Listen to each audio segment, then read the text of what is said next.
Are you tired of spending hours coding and debugging, only to repeat the same mundane tasks over and over again?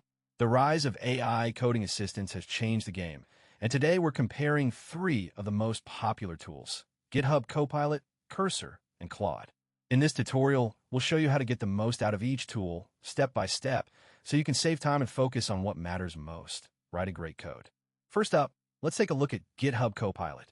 This AI-powered coding assistant is integrated directly into Visual Studio Code and other popular IDEs.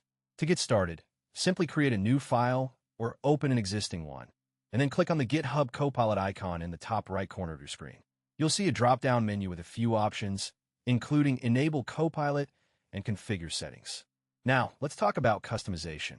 One of the key benefits of GitHub Copilot is its ability to learn your coding style and preferences over time. To do this, you'll need to enable the Learn